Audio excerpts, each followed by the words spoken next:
Hello everyone, Dr. Dennis here again. It is time also once again to discuss the next phase of your final project here in Finance 4324 and some tips on how you might go about doing it.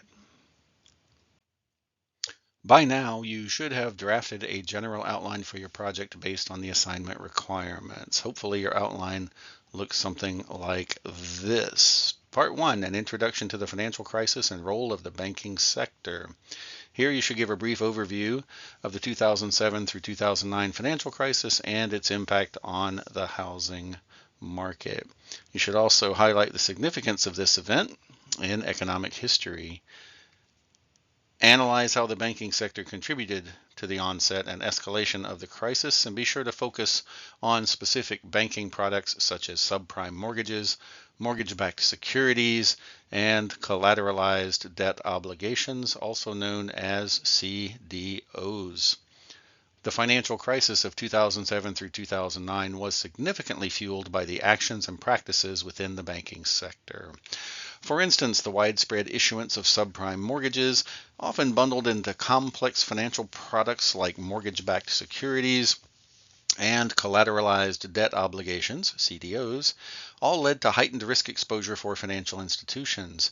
These products were marketed as low-risk investments but were actually backed by risky mortgages, contributing to the destabilization of the financial system. Part 2, the Federal Reserve and the U.S. government response. In this section, you should evaluate the tools and actions deployed by the Federal Reserve and the U.S. government both during the crisis and immediately following it. Discuss whether these interventions ultimately fostered a safer and more secure financial system or not, and be very detailed in your explanation. During the crisis, the Federal Reserve and the U.S. government implemented various measures to help stabilize the financial system. These included unprecedented monetary policy actions, such as lowering interest rates and instituting what were known as quantitative easing programs. Additionally, government interventions like the Troubled Asset Relief Program, or TARP, aimed to provide liquidity and support to struggling financial institutions. However, the effectiveness of these measures in creating a more resilient financial system remains a subject of debate. Part 3, Pre-Crisis Loan Policies and Risk Management. In this section, you should evaluate loan policies and risk management strategies employed by banks prior to the crisis. This part of your project should also assess whether these policies exacerbated the situation or made it worse, and provide specific examples. Leading up to the financial crisis, many banks adopted relaxed lending standards and inadequate risk management practices. For example, some institutions engaged in predatory lending, extending mortgages to borrowers with poor credit histories and limited financial means. Additionally, the securitization of these risky loans obscured their true risk profiles, leading to widespread underestimation of the systemic risks involved. Part 4, Legal and Ethical Issues. In this section, your paper will examine the legal and ethical dilemmas stemming from moral hazard in the banking sector. You will also analyze the decision to allow Lehman Brothers to fail while providing bailouts to other financial institutions. The financial crisis exposed numerous legal and ethical issues within the banking sector, particularly concerning the concept of moral hazard. The decision to allow Lehman Brothers to collapse while orchestrating bailouts for other major banks raised questions about fairness and consistency in government intervention. Critics argued that this selective approach contributed to market uncertainty and undermined public trust in the financial system. So that's an overview of the general outline you can use to help organize your project, where of course the bigger concept is the topic itself, the financial and housing crisis and the Great Recession that followed. Remember, this project does count for 20% of your entire course grade, so do your best work. Do not skip the project. You shouldn't skip any projects or any papers, but especially not this one. As always, you should use descriptive headings and subheadings to organize your paper. It should very much read like an article you would pick up in a professional journal, an industry magazine or something like that. So organize accordingly. What follows are some thoughts specific to the second part of the project, part 2 of the outline, which requires you to evaluate the tools and actions of the Federal Reserve and the U.S. government during the crisis and post-crisis. You should also comment on whether these outcomes created a safer and more secure financial system, and if not, why not? Provide as much detail and specific examples as possible.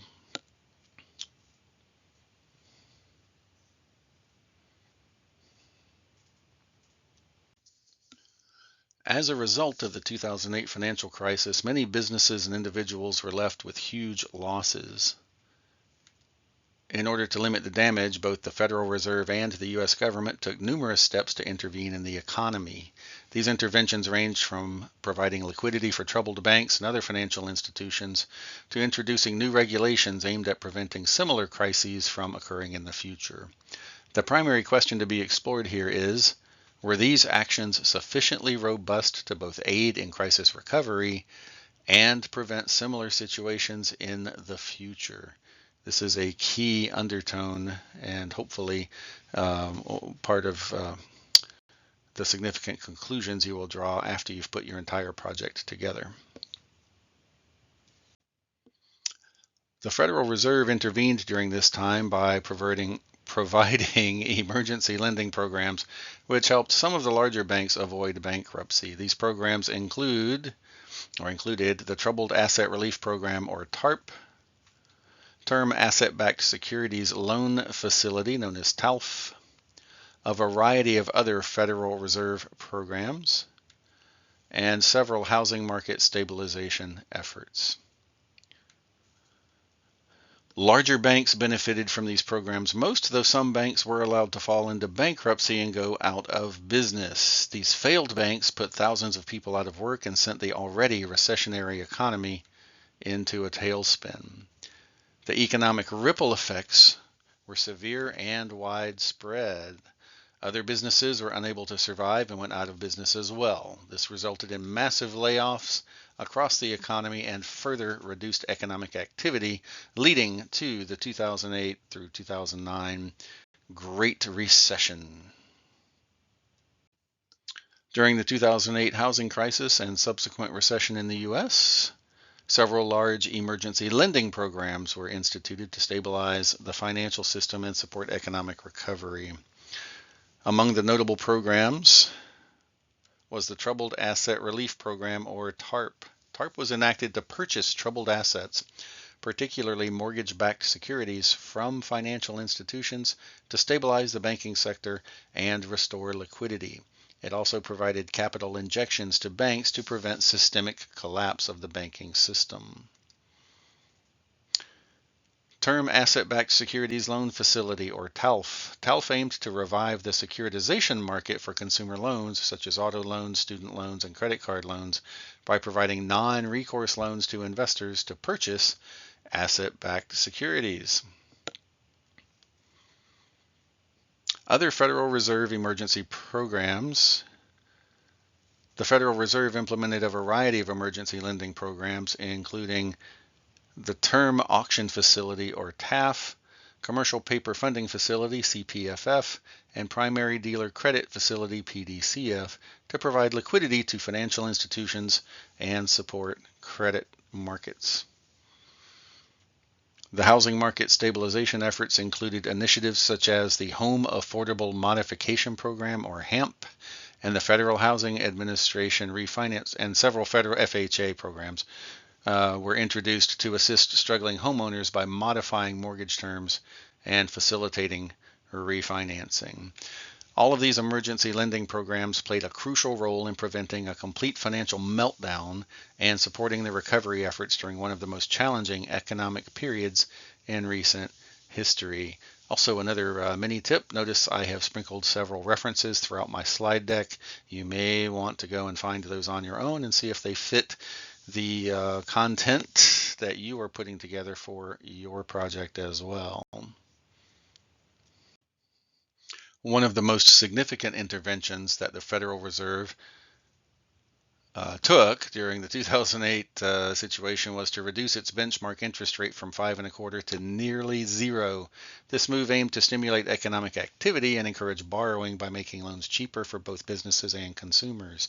In combination with other measures, this action helped improve liquidity in the financial system and mitigated some of the worst impacts of what generally became known as the 2008 crisis.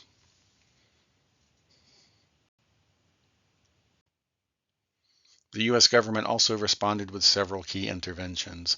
Mentioned previously, the most significant of these interventions by the government was the Troubled Asset Relief Program, or TARP. This program provided $700 billion in 2008 to bail out troubled companies and banks with the aim of providing capital to the financial system and preventing further losses. TARP further aimed to provide capital to the financial system and prevent losses by offering assistance such as purchasing bad assets from banks and providing loans or loan guarantees for businesses that were struggling due to the crisis. Additionally, TARP also provided funds for foreclosure prevention programs, consumer credit counseling services, and other initiatives designed to help individuals who were affected by the 2008 crisis. The Dodd-Frank Wall Street Reform and Consumer Protection Act was passed in 2010 as a response to the 2008 financial crisis as well. This act introduced a number of regulations aimed at preventing similar crises from occurring in the future. Key provisions of this act included increased oversight of banks and other financial institutions, stricter capital requirements, greater transparency for derivatives trading, and enhanced consumer protection measures. Additionally, it established an independent body, the Financial Stability Oversight Council, FSOC, with authority to identify risks that could potentially threaten the stability of entire industries or even the economy as a whole.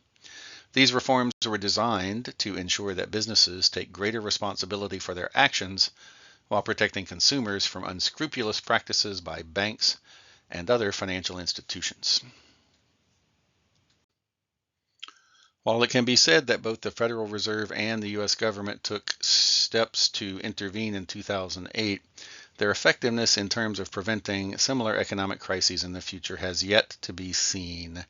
While these interventions did help stabilize the 2008 crisis, they may not be enough to ensure that similar events don't occur again. It is therefore important that we continue to analyze and evaluate economic policies with a view towards preventing similar disasters from occurring in the future.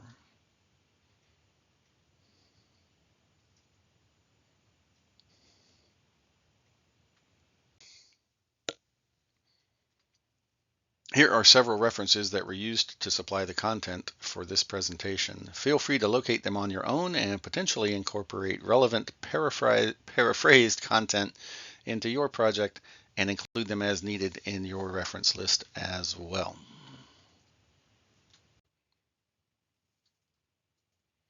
This concludes this live chat segment. For those of you who are on live, we have time for Q&A here at the end. Otherwise, feel free to play back the recording as often as you need. You should also download my slide deck from the course announcements. See you online.